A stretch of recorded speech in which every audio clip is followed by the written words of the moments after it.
I found that nothing in life is worthwhile unless you take risks.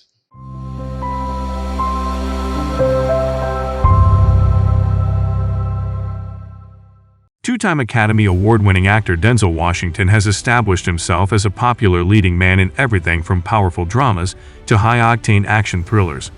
He is one of the greatest actors of any generation. His charisma and intensity have translated into some powerful dramatic roles, and he's proven himself to be incredibly versatile over the years. Now listen to one of the greatest speeches of Denzel Washington, which he delivered to inspire his audience to achieve big.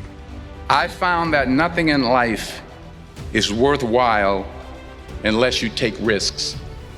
Nothing.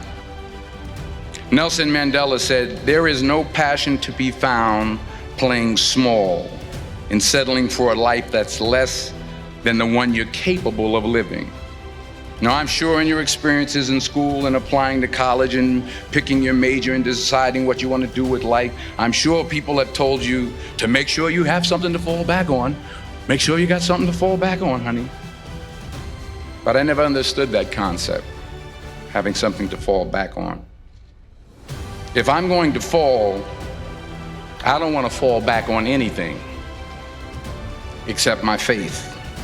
I want to fall forward. I figure at least this way I'll see what I'm going to hit. Fall forward. This is what I mean.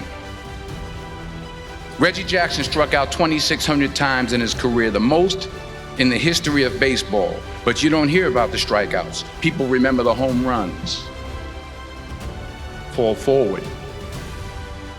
Thomas Edison conducted 1,000 failed experiments. Did you know that? I didn't know that.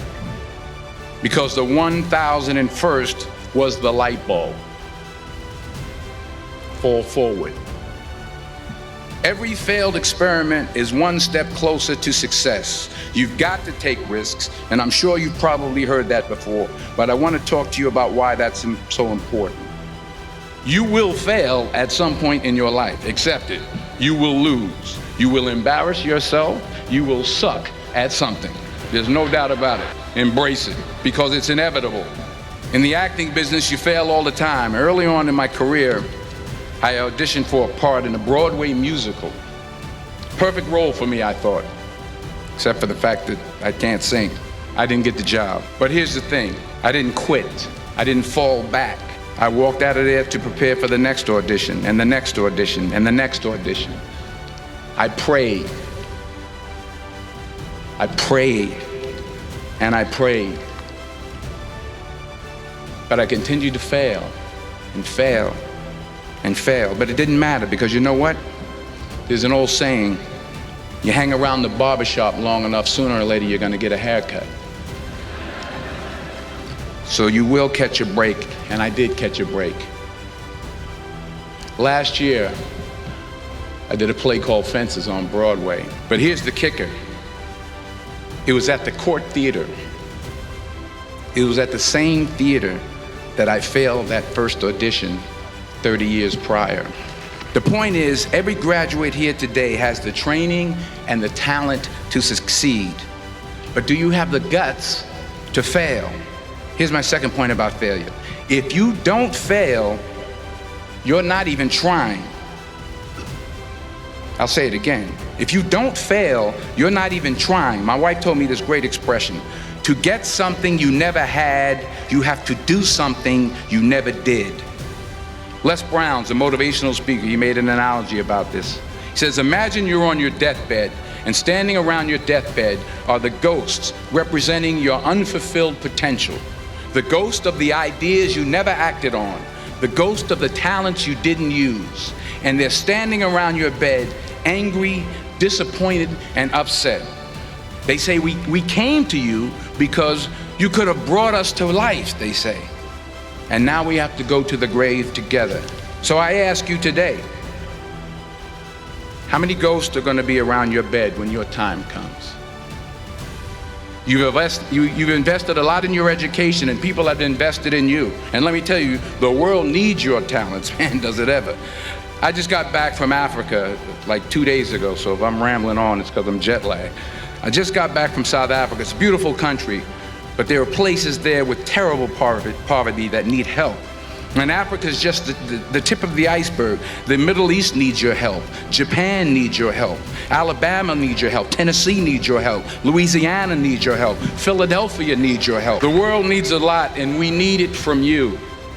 We really do. We need it from you young people. I mean, I'm not speaking for the rest of us up here, but I know I'm getting a little grayer. We need it from you, the young people, because remember this. So you got to get out there. You got to give it everything you got, whether it's your time, your talent, your prayers, or your treasures. What are you going to do with what you have? I'm not talking about how much you have.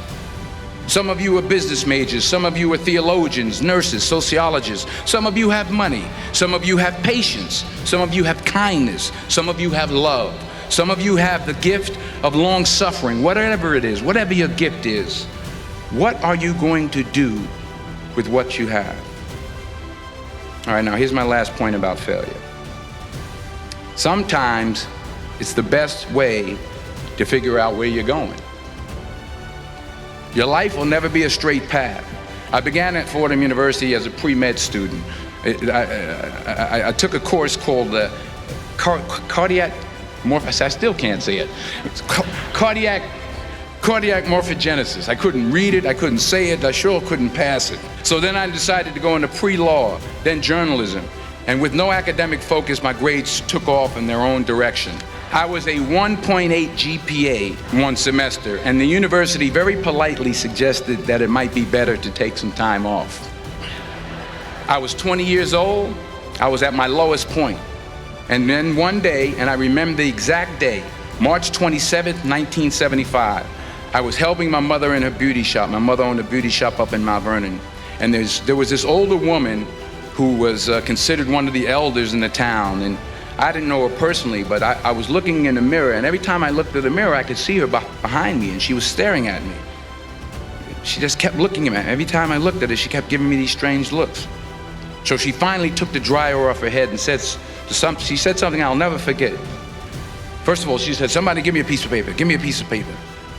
She said, "Young boy, I have a prophecy, a spiritual prophecy." She said, "You are going to travel the world and speak to millions of people, and I'm strengthened by what I see. And I love what I see." You'll see what I mean about taking risk or being willing to fail. Because taking risk is not just about going for a job.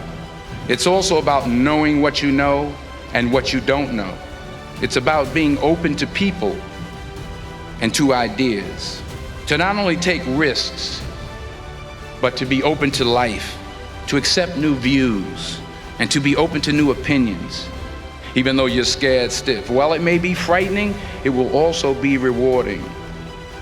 Because the chances you take, the people you meet, the people you love, the faith that you have, that's what's going to define you.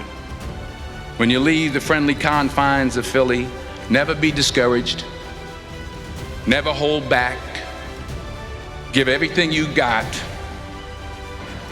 Remember this, fall forward. Thanks for watching, and subscribe to motivate yourself by watching inspirational videos like this.